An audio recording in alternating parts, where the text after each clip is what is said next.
said he's just a friend.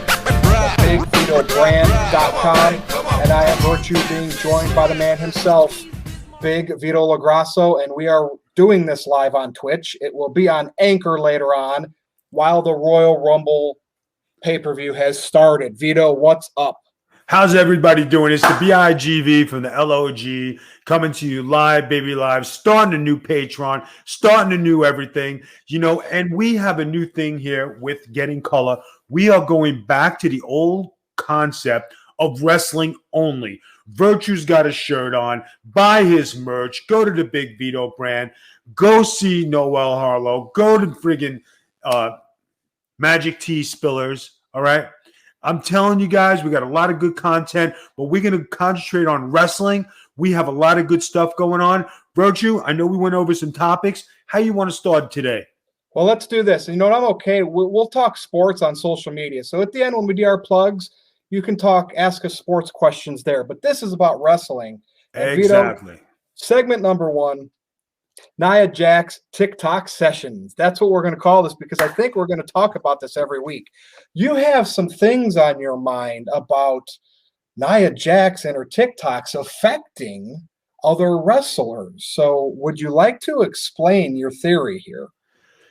I think people are jinxed when they're involved with Nia Jax and the TikToks. And look at Otis.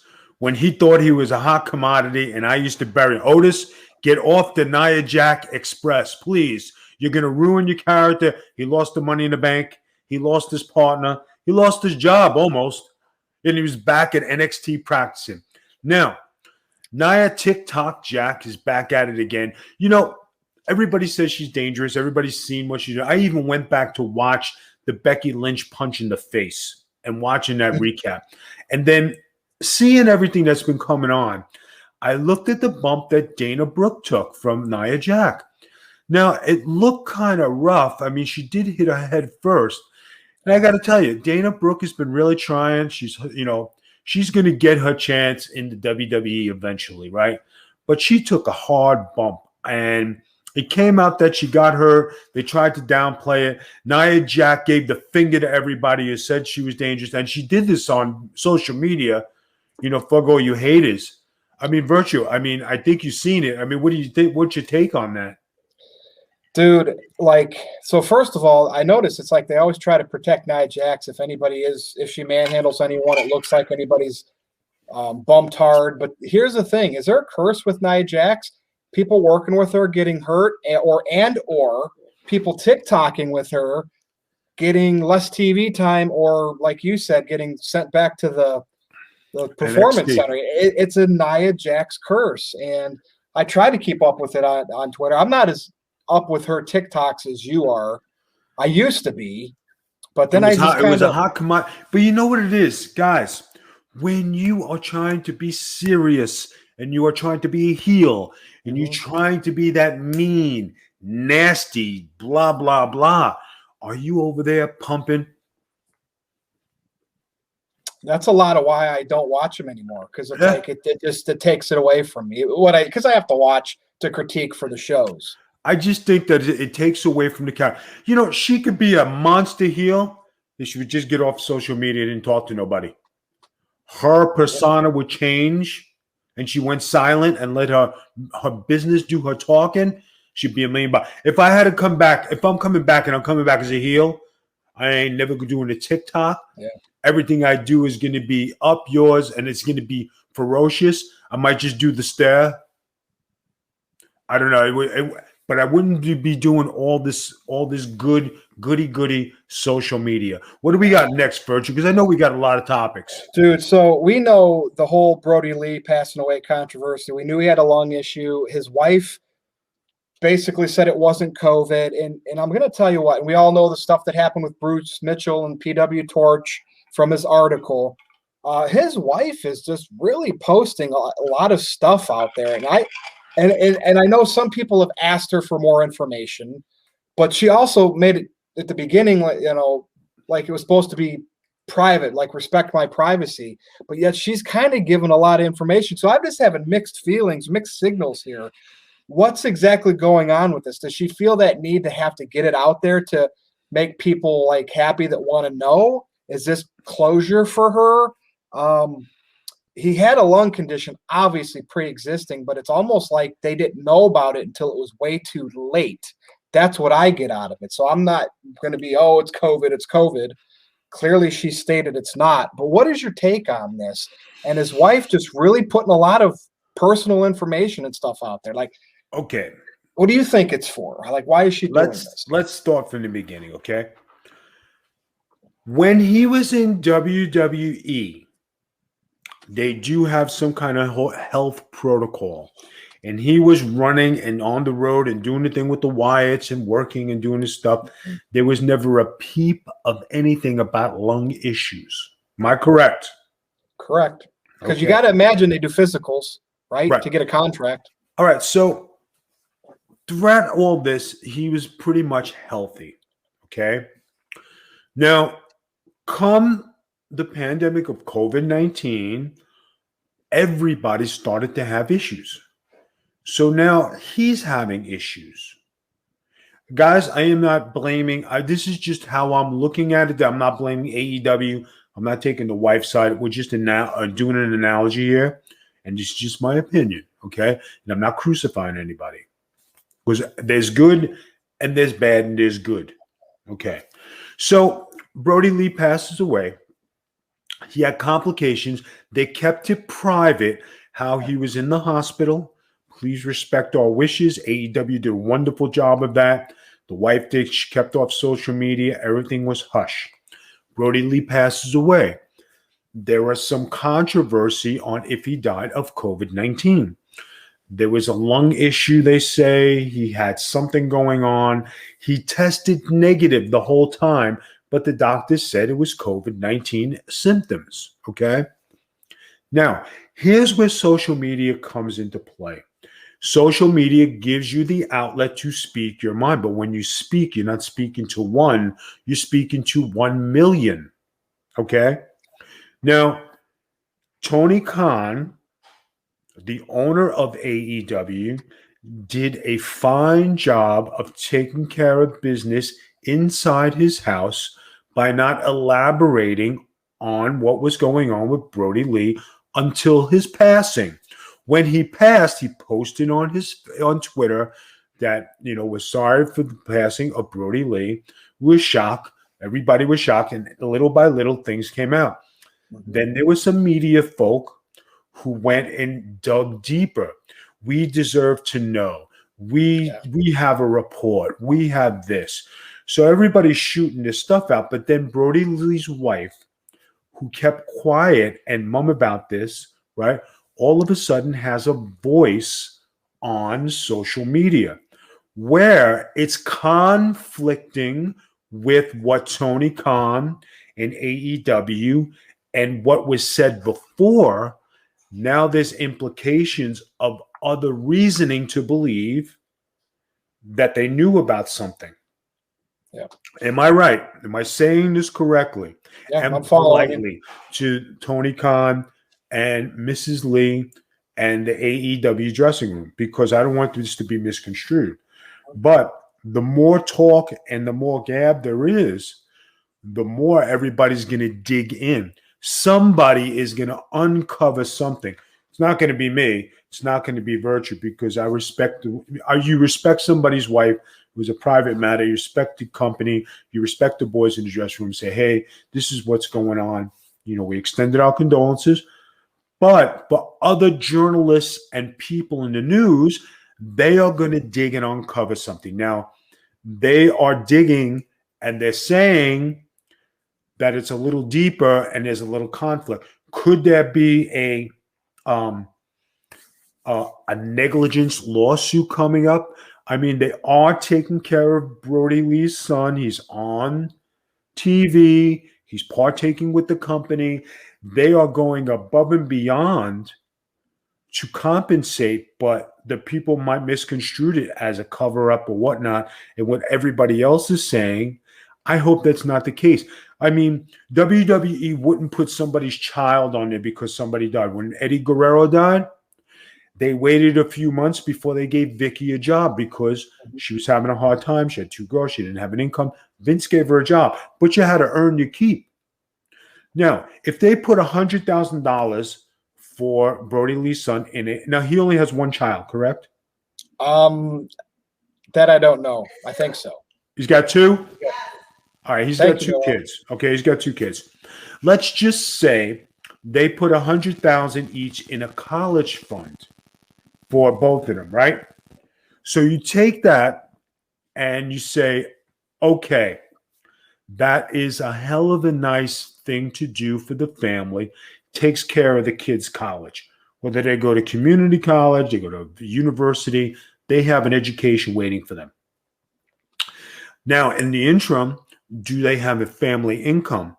Now, if Mr. Khan and the graciousness and the courteousness and the powers to be, they give a job or they pay out the contract of Brody Lee, again, going above and beyond. I think that's a hell of a nice thing to do, to pay his contract out. I think they're doing a great job with the child and making him feel part of something, involving him in the angles. I'm old school. Kids don't belong in the ring. My take, my beliefs. It's good. You had a moment. You let him be there. You let him maybe do a couple promos, like on commercials or candy promotions, do something. But when it comes to kids in wrestling, guys, it doesn't belong. Okay. So that's where the controversy is coming. Are they overcompensating? Are they doing too much? Is there something to look at? I personally feel Vito LaGrasso, AEW did a fine job. AEW did the right thing. They protected the family, but with the wife coming out on social media, and she has a right to her opinion, I think that's where the conflict is coming. Mm-hmm. So something is going to give. And I hope everybody ends up in a pleasant and satisfactory way to where nobody gets any repercussions to make AEW or the Lee family look bad. Yep. I mean, we'll stay tuned. We'll talk about this if we see anything else stir up. But speaking of actual COVID, Vito, you were telling me earlier this news broke. Mia Yim has tested positive for COVID. Yes, she has. It was on WrestleZone. Keith Lee, her boyfriend, was not on TV the last couple of weeks, I believe. So that was very interesting. Right. And WWE had a policy to keep all COVID-related things off social media. I happened to be looking through WrestleZone, and look what I found. I found this. Not to say I'm wishing bad on the WWE, but it was posted public knowledge after the WWE asked their talent not to go and post anything negative about COVID-19. There have been outbreaks. There have been reported outbreaks. Guys, let's hope that, she gets better. We don't want to see anything more happen. When you get struck with the COVID, it's a pretty serious thing, guys. So let's try and make it a positive thing. Good luck to Mia Kim and her boyfriend. I hope they get well soon. Now, we got several WWE topics to go over, but before we get to that, I just want your thoughts. Shaq challenges Cody Rhodes. Now, we get it. Shaq's an analyst on NBA, which is TNT and TBS. That TNT is what airs AEW. They're trying to do some cross promotion.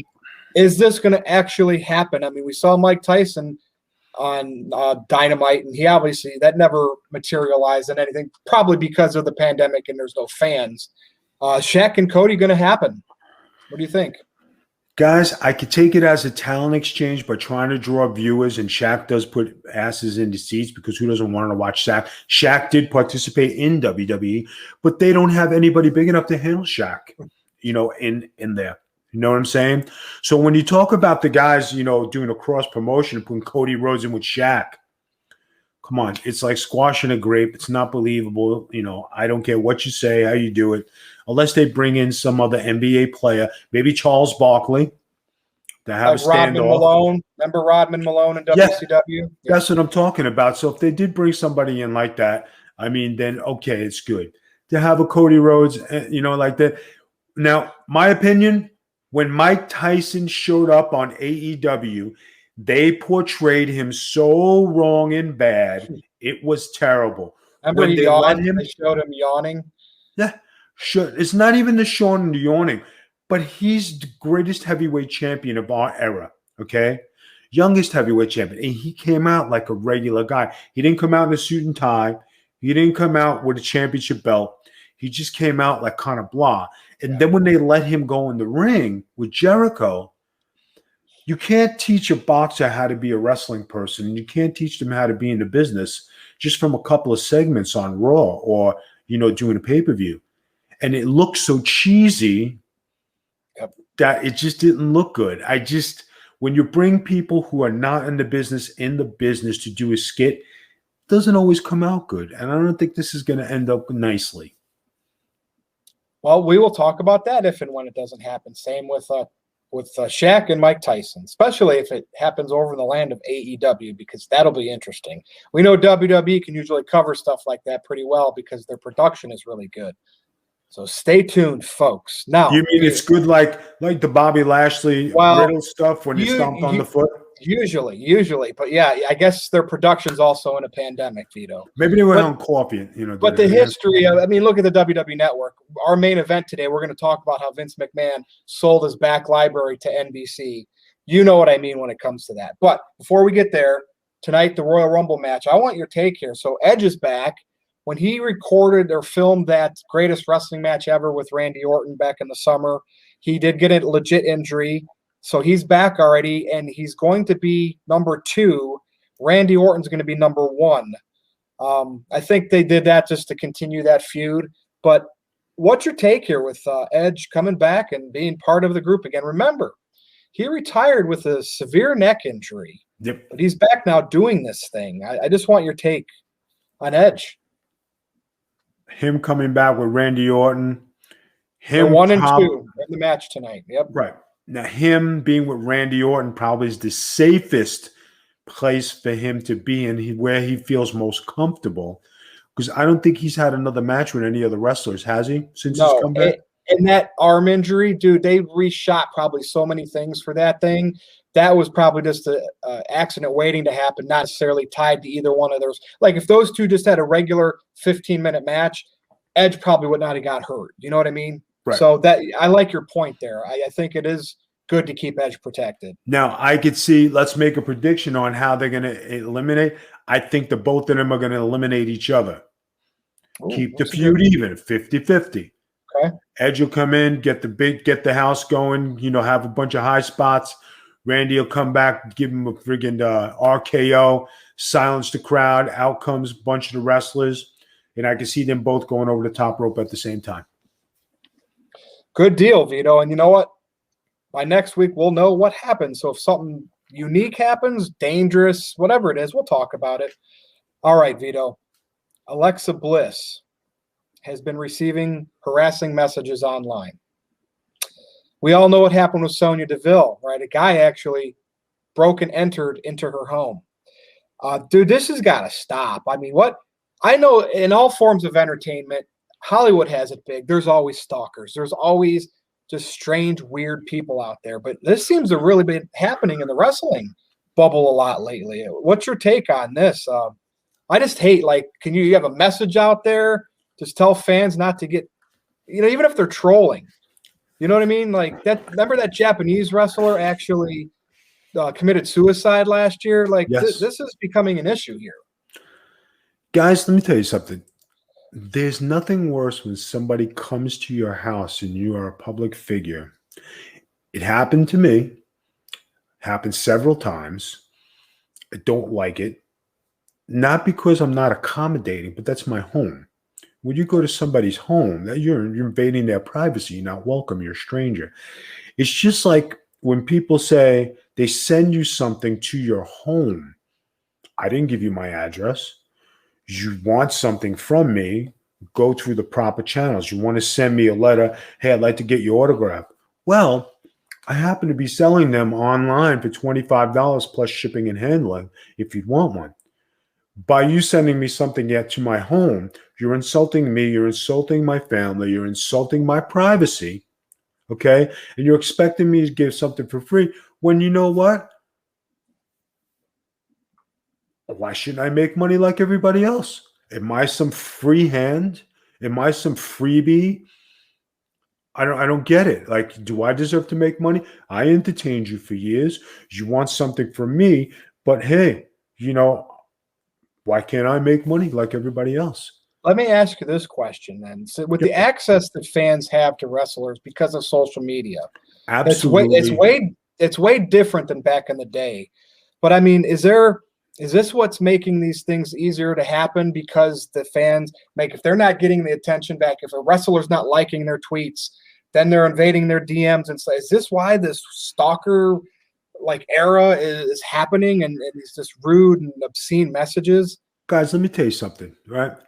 People come knocking on my door and they came in, and believe me, I got angry.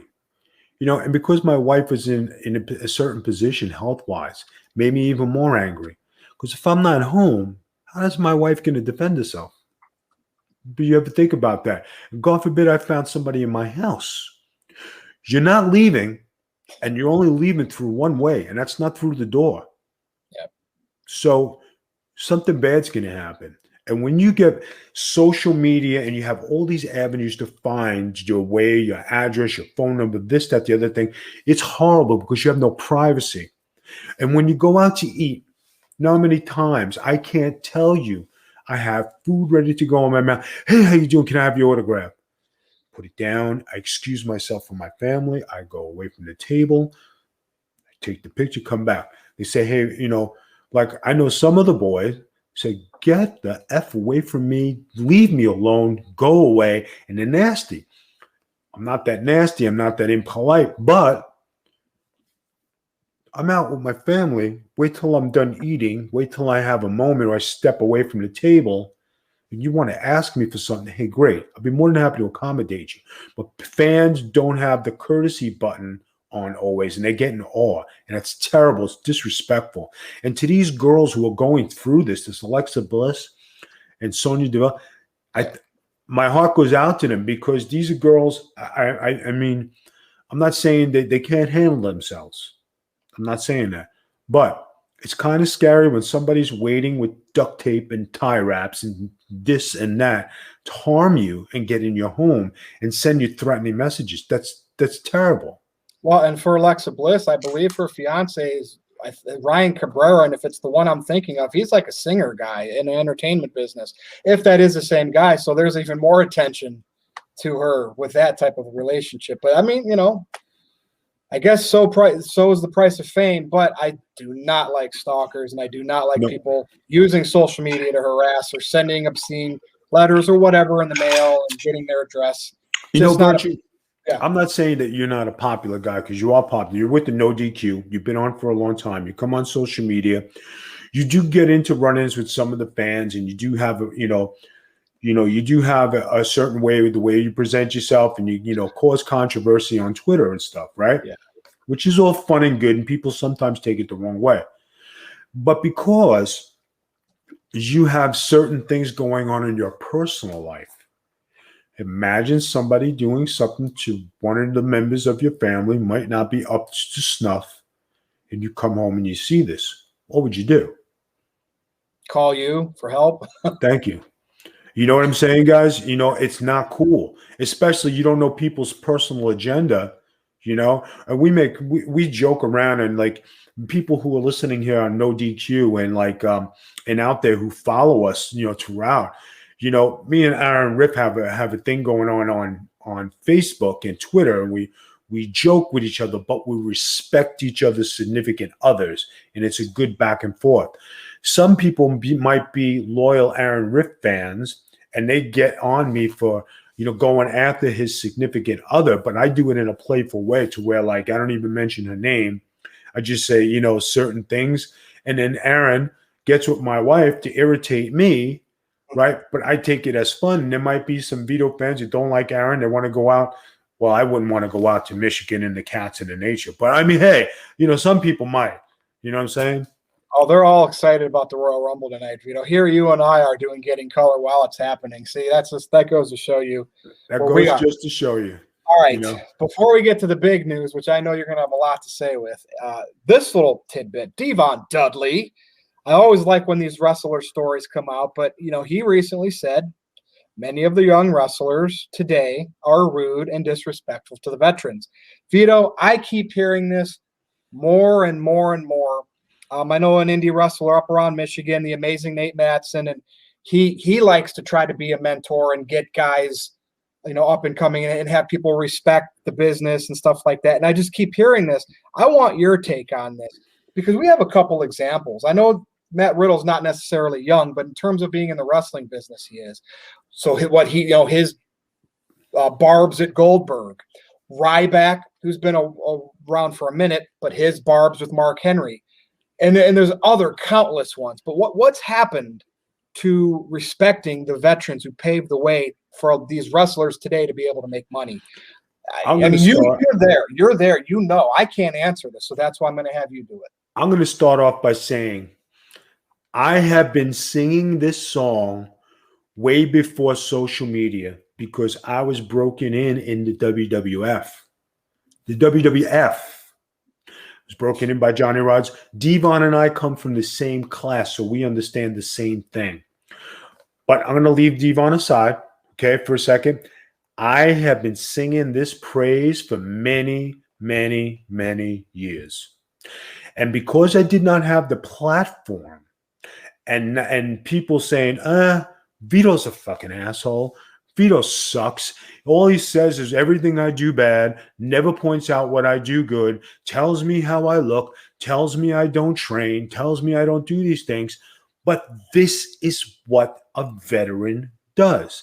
He doesn't give you props. He gives you pointers on what you suck at, what you need to improve on, what makes you tick as a wrestler, how to get to the top. Now, being that you're an indie wrestler, you're going to tell me how it's done when I've been to every major company in the world. I've worked with the best of the best of the best throughout my career. I started out in the best.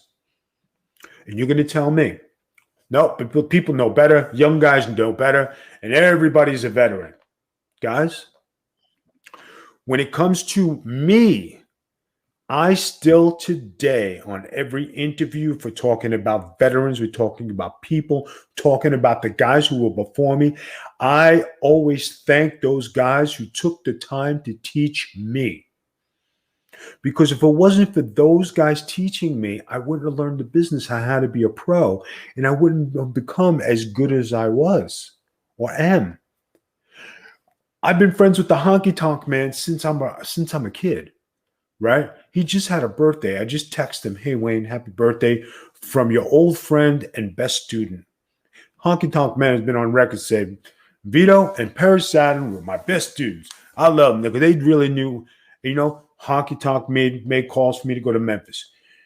Kamala made phone calls for me to Coca Beware. Calling Jerry Lawler. Guys in the WWF. Hey, Jerry, give Vito a chance. He's okay. I mean, if it wasn't for these guys making calls and paving a way for me, and that's paving a way, making a phone call and getting you in, that's doing somebody a solid, guys. Today, everybody who puts on a set of boots, they're a luchador, they're a wrestler, they know everything. You don't know shit. Because if we get you on the mat, if you can't mat wrestle and you can't start from the bottom up, how are you getting up to wrestle? Nobody knows. Everybody thinks it's High Spot City. I don't forget you coming up here to Cleveland, and I was just the manager of the match, and I was listening to every word you had to say, talking to the younger wrestlers about, tag team moves and doing this and that. And you were even telling me where to stand on the apron for our spot. And I say, no, Vito, I'm going to do it this way because I listened to you and we did it that way. And it went over really well. And I think you even sold some good merch after that too. See, because I'm listening to the guy that was on all the TV shows, right? What do I know? And I'm not even I'm a manager guy, not a wrestler. So I do like the old school way. I love the stories. I love hearing what I'm doing wrong. I wish everybody was like that today. Now, you mentioned Ryback and Mark Henry. They're going back and forth, right? Now, Ryback has been bitching ever since he left the WWE. Okay, he's been getting into barbs. They're talking about merchandise and trademarking names and Ryback and all this other stuff, right? Then there comes the point, well, Ryback wasn't good or Ryback didn't do this. Well, if they're going to offer you $500,000 a year and you turn it down, You got to be somewhat decent. That's a good point. Right? You can't be the shits. Could you be dangerous? Wrestling is a dangerous sport. Can there be guys who don't have thick skin and you're not tough enough to take it? God forbid, in my day, you said you were too. Imagine me going in there with Terry Funk. And I want everybody to go out and watch the Terry Funk match on the WWE Network. Big Vito against Terry Funk, WCW. Didn't talk much. But that man hit me, and he had some right hands, and we did things, hitting me with a bottle, hitting me with a chair, hitting me with this. Did I say anything? No. How many guys have come through? Imagine me fighting Ric Flair. Rick, your chops are a little stiff, brother. Oh, my God. Right? Working with Kevin Nash. Kevin, take it easy, brother. Or working with Goldberg. You know what I mean? And you're in there and you say, okay, hey, don't jackhammer me on my head. You just know your craft and you take care of yourself. Imagine working with Chronic. Those are my boys. I love them, right? They were two big giants, 6'6" son of a bitches. Yep. Right? Hulk Hogan, Mr. Perfect, they're all taller and bigger than I was. And I'm talking about muscular wise back then, and you talk about Ultimate Warrior or, who had the beautiful body. Was he reckless? I don't know. I never worked with him. From what they say, hey, I don't know. You got to hear what they say. Legion of Doom. Those are another two of my boys. My first time. You okay, bro? Yeah. I like this Vito, man. I like this Skull. He's all right. Been friends with him to the day they died. They put you in the Doomsday device. You know what I mean? And I took the Doomsday, right? The guy who didn't want to take it, and this is the true story. Yeah, we're going to let the other guy take the Doomsday. I'm not taking it. Are you kidding me? I'm afraid, right? I stood there. How about you? Yeah, I'm good with it, man. No problem. I go in there, give Hawk a few chops, right? They beat the piss out of the other guy. Beat the piss out of him. You okay, brother? I'm good, man. All right, Vito. See you next TV. Dude, I always watching Yokozuna. You knew, like, not then when I was a kid, but looking back on it now, you always knew who he didn't have any respect for, jobber wise, the way he landed the bonsai drop. If he really jumped and sat on him, you knew that guy pissed him or Fuji off backstage. But watch him do it to Bret Hart, and he was as gentle as can be. Now, guys, the Samoan SWAT team. You talk about ferocious and like getting real, like, guys who played it in. Those two guys, you prayed on TV you didn't wrestle with them because you knew you were going to get it, right? And you said, oh my God, this is going to be fucked up, man. And you're watching them. They're ripping guys' friggin' stuff off and they're tearing it and chopping them. But that was their style, right? So what do? You're going to cry or you're going to take it like a man? Imagine you're in there with Bruiser Brody, right? Big man, right? Or even back then, a Hacksaw Jim Duggan or a Buzz Sawyer or like some of these guys who were rough coming through. I wrestled Ivan Koloff when he was older, 55 or 60, and he had gorilla strength like I never felt before. That was the first time I felt manpower. Guys, this is the wrestling business. Today, they don't have those type of men. They don't have men bodies with manpower. Everybody's a young kid in there. It's not the same no more. You know what I mean? Very few and far between, like your Brock Lesnar. There's some not there. They're not there. And here, I'll give you a perfect example. Everybody remembers my famous match with Sid, right? In ECW. And I tell the story all the time. Paul Lee gave me the night off. He asked Ulf Herman, he asked two other guys if they'd wrestle Sid. They said no. Comes up to me, Vito, I need a favor. I said, what's up, Paul? He says, I need you to work with Sid. Okay. You know what I want, right? Yep, I know what you want. There was no answer, but because of my experience and because where I've been and doing TVs, when the boss comes up to you and says, I know what I want, yeah. Everybody knows I'm a tough guy. Everybody knows I can fight back. Everybody knows I can shoot. But here come the man who were trying to push for the pay-per-view. I took an ass kicking, right? They all said, Vito, if you would have fought back, it would have been a hell of a fight. But I didn't say a peep. I earned the job that night because I got stretched out. Nobody told me to get stretched out. And they all thought they killed me. Paulie ran down. Taz and Dreamer and Devon, my guys from Johnny Rod's place, said, Vito, are you okay? I said, yeah. Isn't that what you wanted? You're not hurt. I said, no. Paulie said, you got a job here at ECW flying next week. And I worked the whole dressing room because I sold everything. But did Sid kick the shit out of me? Yeah, I didn't say a word. It's part of the business. Iron Man tournament in Germany, right? Working that style. Got to make the people believe you're in Schützenplatz, you're in tent, you're with people, it's closed in. Vito, we don't want to hurt you. I said, guys, if you don't lay it in, I said, people ain't going to believe. And if you don't look like you can kick my ass, ain't nobody going to believe this. Nobody could believe it. Yep. That's when you make people, you're making people tough. You're making them on your level. You put people on your pedestal and you ride with them. It's not this knocking stuff. This Riddle and Goldberg thing, right? Riddle, he's got a lot to say. Somebody's going to come along and somebody's going to kick the shit out of him and shut his mouth, right? He's going to push too hard. Now, he is a tough dude. I mean, legit tough dude, but I like versus a normal wrestler because this guy was a UFC wrestler fighter. No. So he's got that. I mean, that's why I think he runs his mouth because he's so confident in his abilities. But okay, I'll give him a little benefit there. But again, he's still being, I guess. He might be a tough guy. I don't know. I never was in the ring with him, right? It could be tough. If he was that tough, he'd still be in UFC. My take? Well, dope. He's a pothead, dude. Okay. But it's weird because now he's in WWE. Are they drug testing? Supposed to be. Supposed to be. But here you go. He's fighting with Goldberg and shoot. Hey, dude, being this cocky dude guy from Wayne's World. Okay, that's fine. But now Brock Lesnar, don't even pay no mind to him.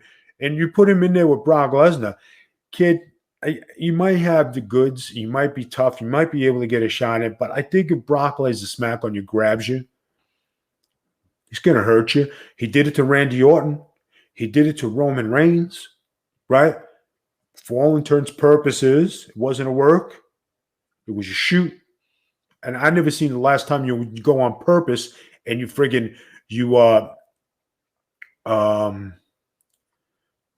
last time you go on purpose and crack somebody's head open. I'm getting news that Goldberg was defeated by Drew McIntyre. Yeah, in the opening match. How did that go? I just saw a couple things because I was really focusing on the show. Man. I know the details. All right. What's the last bit we have here for Getting Color? Okay, Vito. Vince McMahon really knows how to sell his back library. There's a few things here.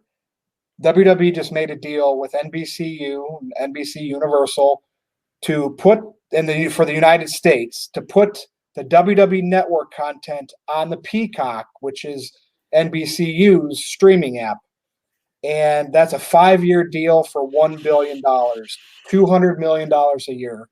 And there's a lot of content on there. And we know a lot of those wrestlers on there do have Legends contracts and gets paid by WWE, but a lot of people on that network, like you, don't get squat. So I just want your take here. Vince McMahon making billions of dollars for his company, which is just selling. It's just strange.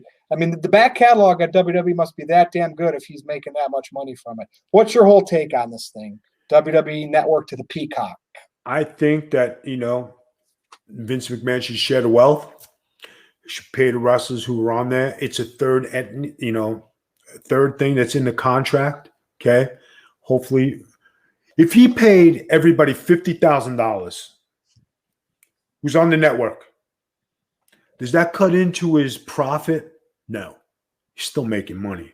So if he did a one-time payout of $50,000 to everybody, do you think anybody would turn it down? No. Everybody would take it. Thank you very much. And some of them you wouldn't have to do that because they're already getting money through their Legends contracts. Yeah, but the Legends contract, they only get $10,000. And the $10,000, that's all the Legend contract is, guys. They're not pushing you. They're not using you. They give you a one-time fee of $10,000. You go to some things. You do some stuff. They ain't giving you nothing great. If they're going to pay you a one-time fee of 50 grand to shut you up, everybody could use it. You're making $1 billion. You mean to tell me for you to cut a check for 50 grand is going to kill you for royalties? Are you shitting me? It shuts everybody up. When you don't give somebody something for nothing, we put our bodies on the line. We did our job for you. You're taking our content, taking our footage, putting it on there, selling it 3 times over, and we don't have nothing to show for it. It's terrible. Help the boys out, Vince. Do the right thing. Now, on the other side of the coin, in terms for the fans, it's a good deal. I mean, they're paying $10 right now for the WWE Network. They're going to still pay $10 a month with no ads to still have the WWE Network and anything else the Peacock offers, NBCU exclusive stuff. Or they can cut it down to half, Vito, $5 a month with ads. So for the fans, it's a hell of a deal. And no fans should be mad about this just because they maybe have to download a new app and it might be a slightly new interface. So would you agree with me on that portion of it? And again, separate aside from the business dealings for Vince McMahon, from a fan's perspective, seems like a pretty good deal, right? From what my wife tells me, you get more bang for your buck with this deal with the Peacock Network. And I think it's you're getting more content, not wrestling wise, but with other avenues that are addressed with the package, from the way I understand it. Correct. So for the people, I think it's a better deal. You know, for the people standpoint who are into all that extra stuff, yeah, cool. It's a good deal. For him to make this kind of coup at this stage of the game, awesome. You get NBC shows for the same price, commercial free. That's what you get. Yeah. So I mean, it's all good. You can, with commercials, you can pay half the price, $5. So right. So I mean, it's a win for the people. Nobody's losing money here because eventually I think they'll get more with NBC. They'll get more subscribers instead of WWE because people take WWE as a wrestling company, but NBC is universal. Yep. So I think you get more bang for your buck. And I think that closes the show. I think we covered a great deal. I think this was an awesome wrestling take today. Yeah. 45 minutes of pure Big Vito brilliance. You got any last words in closing, or then I'll do the plugs. No, I think that I think with the new concept of the show and going back to what we used to do, I think the people with my brand, the Big Vito brand, the people at No DQ, I think the people who watch the show will appreciate it more, that we're having more wrestling content. And I figured a change was coming. So let's go back to this. This formula works. It's always good to co-host with Virtue, and having Noel in the background being the media guru. We appreciate it. The eyes and ears from above. So Virtue, if you can, give us the plugs. I like your shirt. It looks good. Go. All right. So follow Big Vito on Twitter at the Big Vito brand. You can follow me if you want at NoDQ_Virtue. That's where you can ask us your sports questions. But be sure to check this out on Anchor. It's going to be always on Twitch, on NoDQ.com. But most importantly, thebigvitobrand.com. So for Big Vito, I am Virtue. This has been Getting Color. We will see you next time. Please stand by for an important announcement from Big Vito LaGrasso and the Big Vito brand.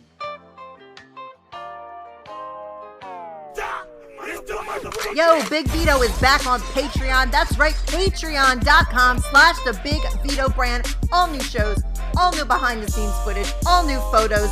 Join up today, the Big Vito brand family on Patreon.